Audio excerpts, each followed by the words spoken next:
eu gostaria de convidá-los às Escrituras, ali em Romanos, capítulo de número 15, por favor.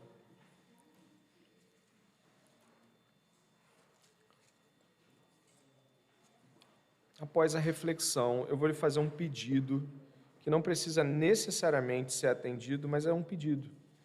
Estivemos ontem bastante atarefados com o que fizemos aqui, e outros também, já decorrendo até da sexta-feira.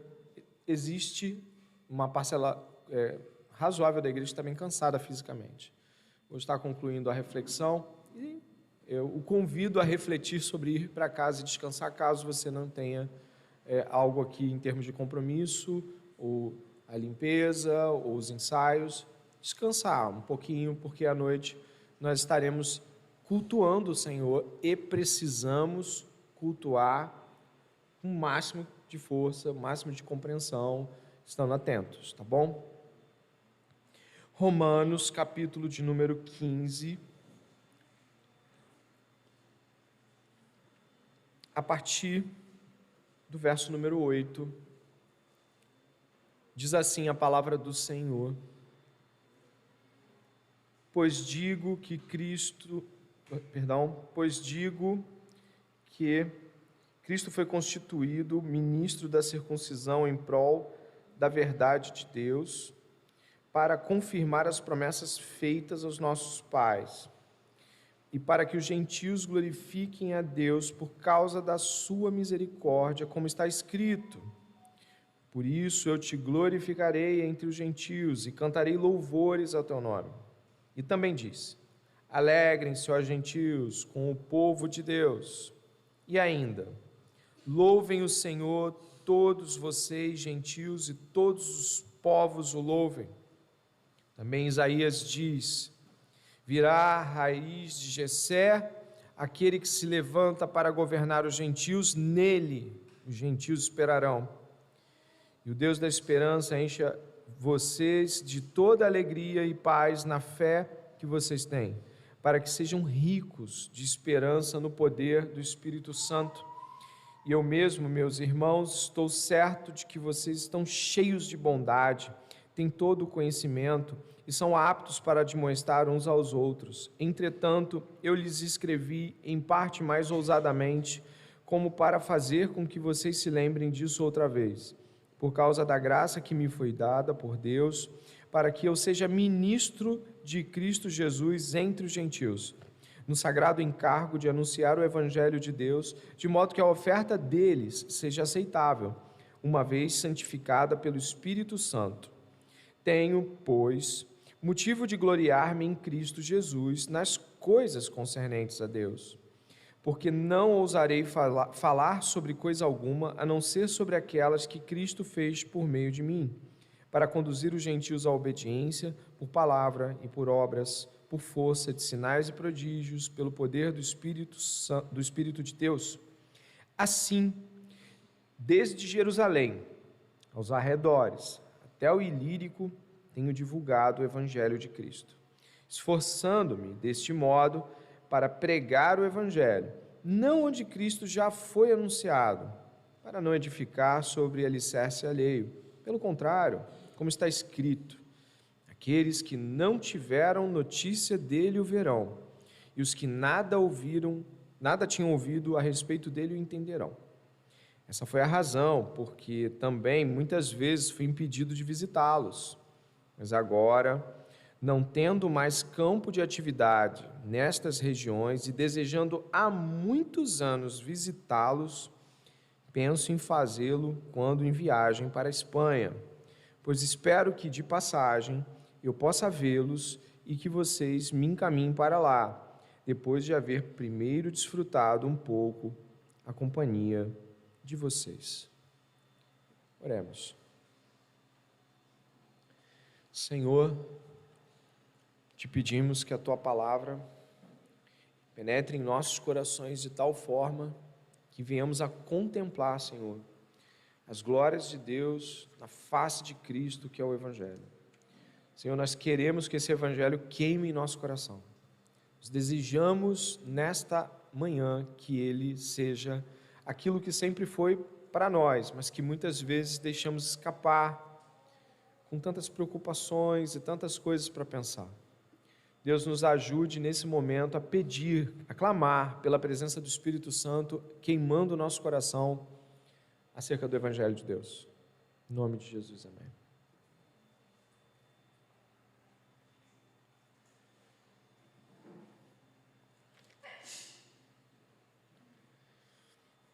Eu estarei fazendo menção a um trecho desse livro nessa manhã, como já disse, um livro que me impactou muito, há 6 anos atrás, e até hoje o faz. Quando nós encontramos o capítulo 15, que é o desfecho da realidade de Romanos, é uma espécie de momento mais informal, onde Paulo fala dos seus intentos, dos seus desejos, o que ele quer fazer. Ele começa a carta com saudações extremamente teológicas. No meio de saudações, a teologia discorre no capítulo 1. No capítulo 15, e depois de você olhar o 16, as coisas se tornam menos densas do ponto de vista de que a cada linha você encontra uma teologia, uma doutrina diferente, mas você encontra aspectos pessoais de Paulo, recomendações sobre fé e assuntos importantes também. É nesse capítulo 15 que você vai encontrar algo que sempre me impressiona nas cartas do apóstolo, mas que para nós, em comemoração aos nossos 5 anos de igreja, deve nos fazer pensar sobre como ou de que modo temos apontado o nosso coração para a obra de Deus.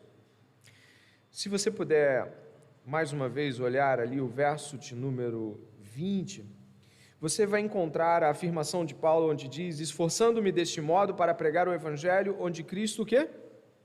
Onde Cristo já foi anunciado, para não, aí você pode completar, para não edificar sobre alicerce alheio. Paulo está em uma viagem, em uma jornada nessa terra, e aqui ele deixa muito claro sua ambição. Nós costumamos ouvir a palavra ambição ligada ao termo ambicioso, e aí isso sempre parece que é algo sempre muito ruim. Mas eu gostaria aqui de buscar santificar essa palavra, tornando-a parte de uma percepção sobre o próprio coração do apóstolo Paulo. Ele tinha uma ambição, ele tinha um desejo presente, contínuo, desde sua conversão. E ele deixa isso claro aqui. Eu quero que você possa perceber que nós vamos ter aqui 3 pontos importantes. Primeiro, esta santa ambição de Paulo vai ficar claro para a gente. Que ambição é essa que Paulo tinha? Em segundo lugar, uma necessidade profunda. E qual é essa necessidade? Em terceiro lugar, uma espécie de estratégia global de Paulo em relação à expansão do reino. Eu gostaria que você pudesse ir até o verso 22, onde nós vamos encontrar a seguinte fala do apóstolo: essa foi a razão porque também muitas vezes fui impedido de visitá-los. E repare que ele está mencionando algo que veio antes, correto? Ele está dizendo que essa foi a razão dele não ter vindo até Roma, não ter ido até Roma, não ter chegado até aquele momento. Ele não tinha ido a Roma ainda. A carta foi enviada, ele não tinha ido a Roma. Ele está dizendo: por isso que eu não fui até vocês. Esse é o motivo. No começo da carta, você deve ter reparado no capítulo 1, que ele aspira ao desejo de compartilhar com os irmãos de Roma. Está no capítulo 1. Agora, no capítulo 15, ele vai dizer por que ele não chegou. Qual é o motivo que levou Paulo até esse momento? Quantos momentos? 20 anos já? Sei lá, mais até. A carta aí a Roma, 58, 59, a carta a Roma. Bota aí pelo menos aí uns 18 anos ministeriais, onde o apóstolo não foi a Roma e está dizendo: eu sempre quis, eu sempre desejei, mas eu não fui. E eu não fui por causa disso. E o que é esse por causa disso?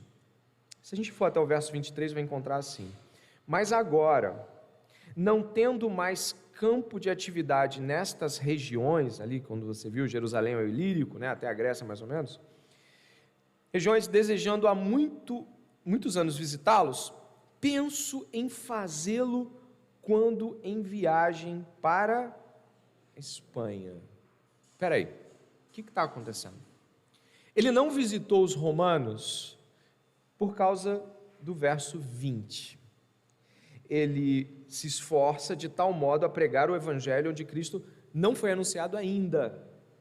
Não fui a Roma porque eu me ocupei durante todo este tempo em pregar onde o evangelho ainda não tinha chegado. Por isso que eu não fui a vocês. Mas depois, quando você vê a virada do 23 e do 24, Paulo continua mantendo o mesmo discurso, porque agora ele encontrou um modo de visitar eles que permanece atrelado ao verso 20. Qual é o modo? Ele quer chegar até a Espanha. Então, dá para passar aí. O que isso quer dizer? Paulo permanece em sua ambição de que o Evangelho seja conhecido por aqueles que nunca ouviram o Evangelho. E agora a Espanha é seu alvo. Agora eu posso sair daqui, porque aqui já foi anunciado. E agora eu vou até vocês. Ele não está, de forma alguma, depreciando a comunhão ou a estada com os romanos. Mas ele está mais uma vez colocando a sua santa ambição em primeiro lugar, de que o Evangelho seja ouvido por aqueles que ainda não o ouviram. E onde nós chegamos aqui, e por que nós estamos falando sobre isso? Me parece que o desejo de Paulo se encontrar com os irmãos romanos é notório, mas ele não define as realidades daquilo que aquilo que Paulo almeja alcançar enquanto ministério. É algo como se tivéssemos algo com o qual gostaríamos de compartilhar, ou mesmo fazer ministerialmente, mas de alguma forma, de algum modo, fôssemos levados por Deus a cumprir uma missão que até mesmo aquilo que a gente gostaria de fazer, no sentido de que aquilo é subordinado a esta grande vontade, esse grande desejo de encontrar o final dessa missão e concluí-la. Mas como assim? Tem uma frase importante para você aqui. Alguma coisa que você deseja muito e que você gostaria muito que acontecesse, em geral, quando você tem uma grande ambição em Cristo Jesus, ela é submetida a isso. Eu vou lhe dizer algo que sempre me dominou, desde o meu começo ministerial até hoje: pregar o Evangelho. Eu fico inquieto com o evangelismo. O desejo de que outras pessoas tenham igrejas em suas localidades e que plantios sejam feitos, volta e meia me traz, parece que para um centro gravitacional de impulso, e eu vou. É como se fosse algo que eu não consigo deixar de pensar, mesmo quando eu estou pensando em coisas extremamente válidas, como a EBD que eu vou dar, ou a igreja pastorear, os irmãos. Muito bom, são todas obras do Senhor. Você deve lembrar muito bem do que Paulo fala em 1 Coríntios capítulo 3, não é? Ele fala assim, que cada um faz o que Deus deu para fazer. Um planta, o outro rega. O que ele quer dizer isso ministerialmente? Quer dizer que nem todos os fazeres vão ser iguais. Nem todo mundo vai ser evangelismo de fronteira, de entrar no meio de um lugar que não tem nada, não tem absolutamente nenhum tipo de pessoas instruídas e ir lá pregar o evangelho. Nem todo mundo faz isso.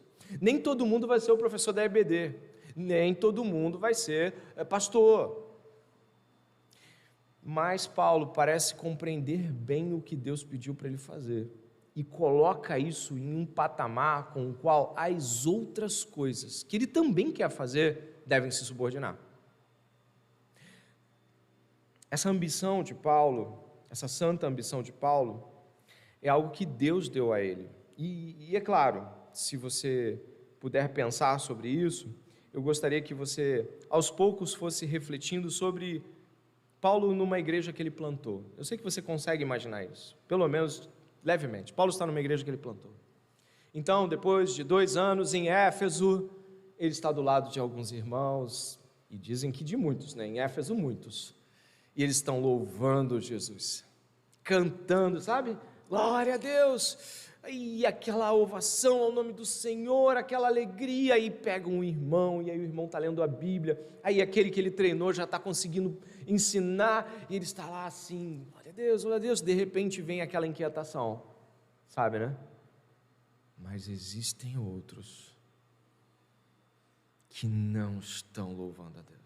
Existem pessoas completamente escravizadas pelo pecado, vivendo vidas miseráveis. Então você imagina a mentalidade do apóstolo Paulo, lembrando da sua grande ambição em meio a um culto, por exemplo. Caramba, eu preciso ir onde eles ainda não conhecem o Senhor Jesus. E ele ia. Algumas pessoas reconhecem o desprendimento do apóstolo. Outros dizem, nossa, suas letras são muito bem escritas, as palavras são muito boas.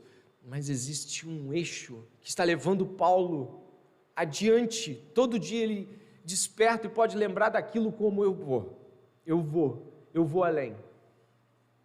É claro, quando nós estamos pensando sobre isso, é algo que te dá um foco, é algo que te mostra uma missão que Deus te deu, e isso não anula as outras coisas que você faz, mas isso te leva adiante. Isso queima no meu coração enquanto evangelismo, e enquanto pessoas que não conhecem a Deus possam conhecê-las. Talvez eu não seja como Paulo nesse sentido, ipsis literis. Só que acontece o seguinte, meus irmãos, a gente às vezes começa com esse foco, verdade seja dita, alguns começam com esse foco, querem realmente ir adiante com algo que Deus lhes deu, mas as preocupações da vida, o cansaço, uma atitude extremamente comum de lidar com aquilo que é grandioso, vão apagando, e aos poucos, outros focos vão vindo do lado daquele foco maior da expansão do reino, sabe, você tem aquela ambição de que o reino seja expandido, mas começam a vir coisas, e você dá uns nomes para elas, legítimas, e são, mas elas começam a desempenhar um papel que deveria ser um papel subordinado ao avanço do reino, elas passam a estar ao lado dessas realidades. E em pouco, ou pelo menos em algum tempo, irmãos, começamos a agir como se a grande ambição de que o Evangelho seja conhecido fosse apenas para Paulo. E isso é uma verdade dolorida que passa por muitos corações. Aquilo que era um foco legítimo, uma coisa boa que Deus coloca na vida da gente, passa a ser o foco, o grande foco, a grande ambição, e não conseguimos mais ter o ardor no coração que tínhamos, aquele queimar de expectativas, como encontramos nos grandes homens e mulheres de Deus ao longo da história. Você já ouviu a história do David Wilkerson, né? Quando ele pegou uma revista e viu briga de gangue em Nova York, e o coração dele queimou de tal maneira que ele pegou o carro e falou para a esposa dele que ele ia para Nova York. Saiu de uma cidade pequena e foi de carro para Nova York. Subiu num banco de pedra em Nova York e começou a proclamar o Evangelho. E ele foi direto nas gangues, foi nos líderes e pregou para os líderes. E depois juntou todos eles numa espécie de teatro, um galpão lá que ele alugou, juntou as duas facções. E elas foram para se matar, para brigar. Você já ouviu falar dessa história? Ou não? A cruz e o punhal, não é? E aí ele pregou. E o líder da maior das facções se rendeu a Cristo. Houve um queimar no coração daquele homem. Ele saiu da sua vida pacata e se lançou. Havia algo que não poderia parar. Nada era maior de que Cristo salvasse aquelas pessoas da cegueira, dos seus pecados e da ira de Deus que estava sobre elas.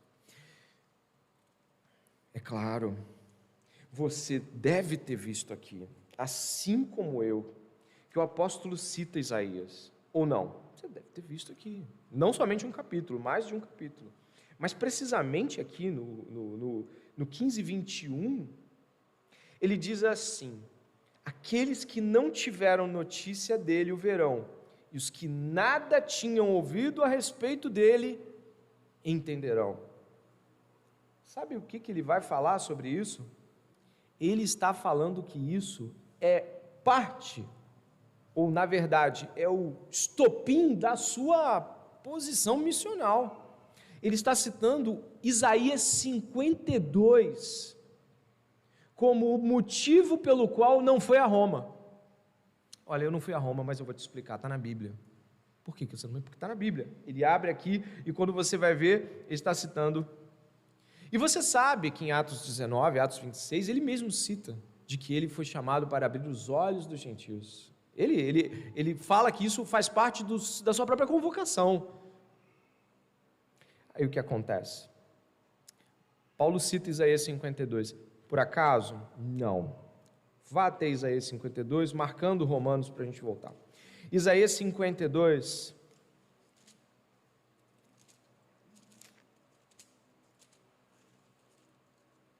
Livro do profeta Isaías, capítulo 52. Antecede o Áureo 53, que você conhece, já cantou e tudo mais, mas o 52 é um capítulo belíssimo.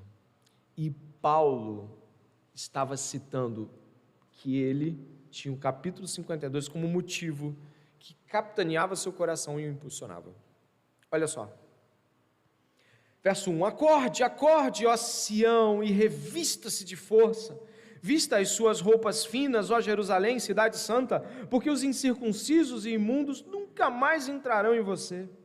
Levante e sacuda a poeira, ó Jerusalém cativa, livre-se das correntes de seu pescoço, ó cativa filha de Sião, porque assim diz o Senhor, por nada vocês foram vendidos e sem dinheiro serão resgatados.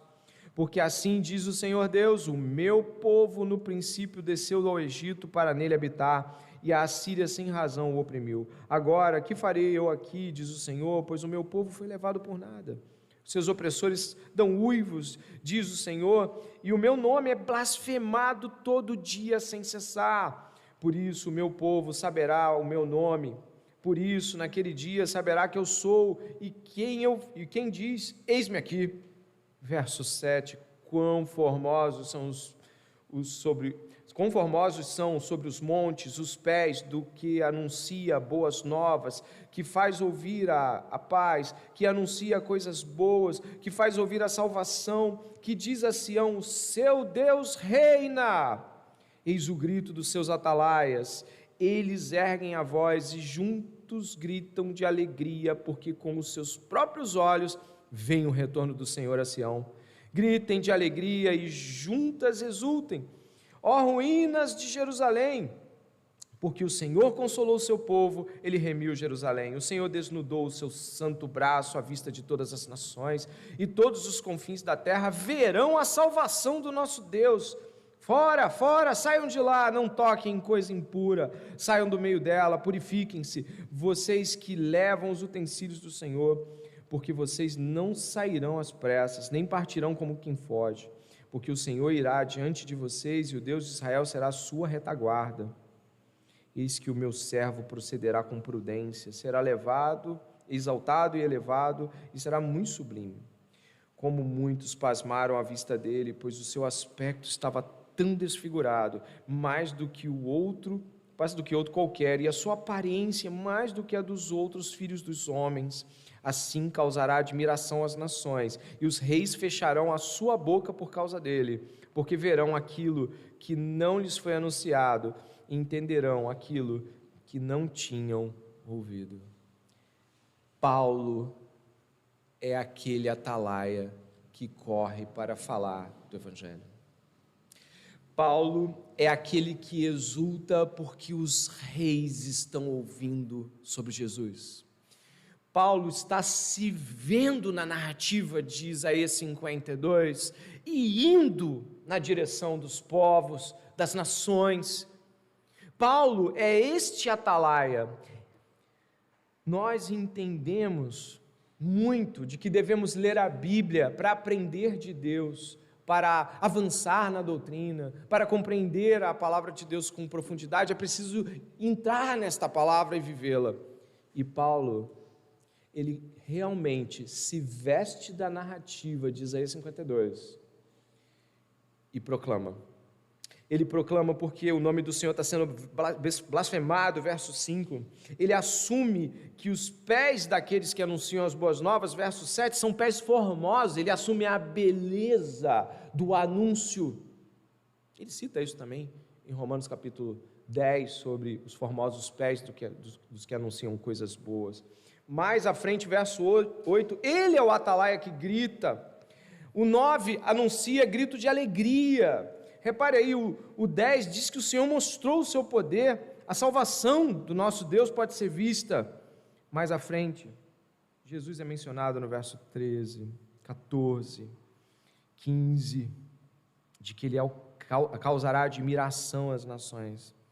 Paulo já podia imaginar, quando ele estivesse proclamando este evangelho do reino, os reis admirados.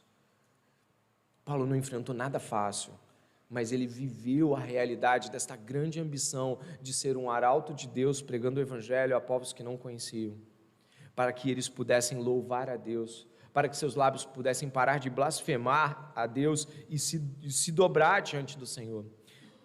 O que acontece dentro desta realidade? O apóstolo Paulo assumiu essa narrativa e a viveu como sua história. Eu pergunto para você que está me ouvindo nessa manhã e que já vai estar saindo daqui e pensando sobre tudo isso. Qual é a sua ambição? Qual é a sua santa ambição? A sua vida toda aponta para algo que Deus te deu para fazer e que você sabe que é maior do que a sua própria vida? Ou você vive muito parecido com todo mundo que você conhece, com todo mundo com que você trabalha ou estuda, com todo mundo com que você conversa? Eu lhe pergunto, que te arranca, te tira de uma posição e te joga para levar o evangelho e o reino à frente? Qual texto bíblico que quando você vê, você fala, eis-me aqui? Qual é o momento do Novo Testamento ali, do livro de Atos, que você fala, eu queria ter visto isso, eu quero ver isso?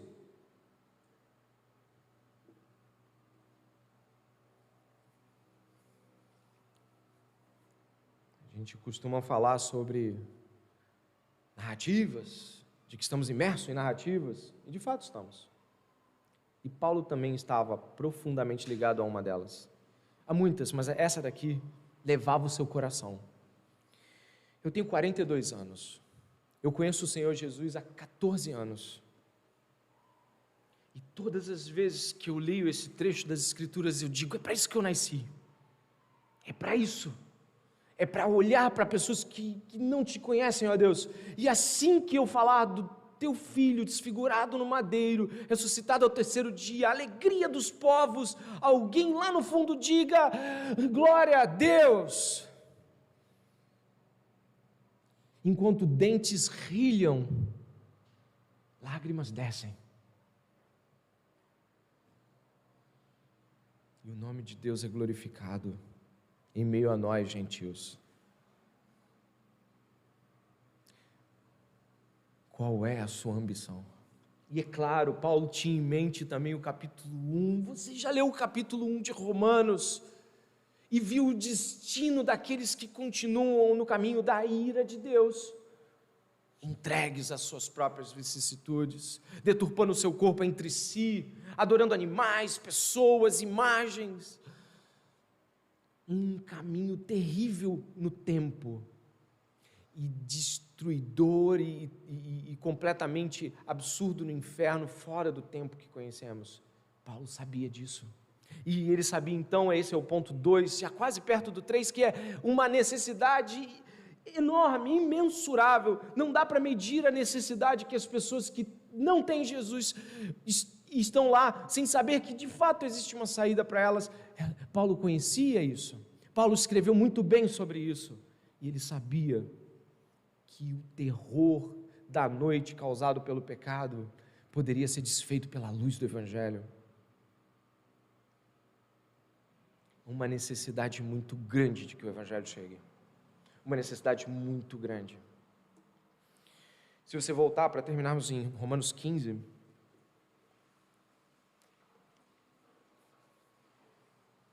os planos de Paulo estão ali, verso 22, essa foi a razão porque também muitas vezes fui impedido de visitá-los. Que razão? Isso tudo que a gente acabou de ler de Isaías. Tudo isso é grande demais para que eu mude o curso, só para fazer algo que eu gostaria muito, mas que eu ainda não consegui fazer por causa desta grande ambição. Verso 23, mas agora, não tendo mais campo de atividade nessas regiões e desejando há muitos anos visitá-los, penso em fazê-lo quando em viagem para a Espanha. Há uma ação global em andamento na mente do apóstolo Paulo e deve haver no nosso coração uma grande ação na posição de onde vamos. Algo como, nossa pastor, nós já conseguimos aqui, como é que está essa rua, pastor? Como é que está esse bairro? Pastor, eu tenho um espaço lá, que tal? Sabe, uma ambição de que isso extrapole os horizontes deste retângulo onde nos reunimos, e pessoas louvem o nome do Senhor, além de qualquer proporção que nós imaginávamos. Esse Evangelho precisa ir mais. E eu pergunto mais uma vez, o que domina o seu coração? Quais são suas ambições? Elas são muito parecidas com as suas preocupações. As suas ambições são muito parecidas com as coisas que te deixam ansioso, preocupado e as coisas nos quais você se engaja profundamente ao ponto de não ter mais forças para mais nada.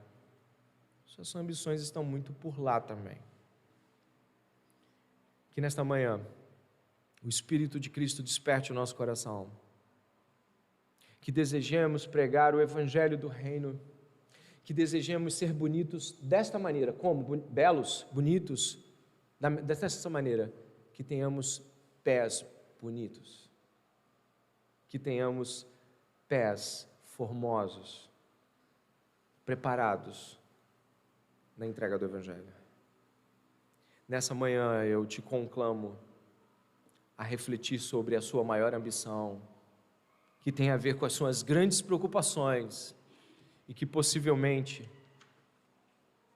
pode, nesta manhã, não estar orientada para este Evangelho. Isso seria trágico.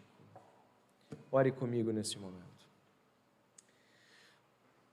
Pai bendito, a igreja te louva nesta manhã. Nós te agradecemos porque o Senhor abriu os nossos olhos e nos fez ver a beleza do Evangelho na face de Jesus Cristo, nosso Senhor. Alguns de nós estão cansados pela labuta dos últimos dias, mas que nem o cansaço, ó Deus, nos roube este momento.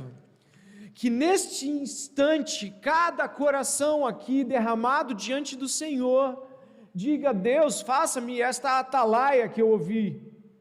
Me mostra, Deus, de que modo o Evangelho pode chegar mais longe através da minha vida. O que estamos buscando, Senhor? O que individualmente alguns podem estar buscando, Deus. Deus, pode ser que estejamos lutando pelo mesmo que os outros. Esta manhã, Pai, aviva o nosso coração. Desperta-nos para o Teu Evangelho. Nos mostra a grandeza que está diante desta pregação, que nos leva a pensar qual nossa ambição. Que seja o Senhor, que seja o Teu Evangelho chegar, que seja a palavra de Deus, Senhor, trazer luz àqueles que não Te conhecem, nos cantos e becos de nossas cidades, nos mais longínquos lugares do nosso estado, nos limites de nosso país, para além, Deus, nos confins da terra, nas espanhas da vida. Leva-nos, ó Deus, e nessa manhã não nos deixe perder tempo com aquilo que não é a vontade de Deus. Queima o nosso coração, arde no nosso coração, nos afasta das tolices, Pai, de perder tempo com coisas que fazem absolutamente nenhum sentido. de estarmos nos preocupando em controlar o destino de um Deus que já escreveu a nossa história. Ajuda-nos, queremos ir mais além nesta manhã. Desperta-nos, inquieta-nos, perturba-nos com a sua palavra santa. E põe em nós o mais, aviva em nós, para aqueles que já conheciam esta santa ambição. Aviva-nos para a tua obra, em nome de Jesus. Que nesta noite, Pai, já oro terminando também este encontro, que nós estejamos preparados com o coração atento para ouvir tua palavra e para o final de culto evangelístico, onde outros ouvirão de que aquele homem desfigurado, esmagado na cruz do Calvário, é Deus, e que está vivo pelos séculos dos séculos, e que devemos nos render a Ele, beijar o Filho, para que não se irrite, porque em breve a sua ira se acenderá. Que nesta manhã, Deus, seja esta nossa oração como igreja, em nome de Jesus. Amém e amém.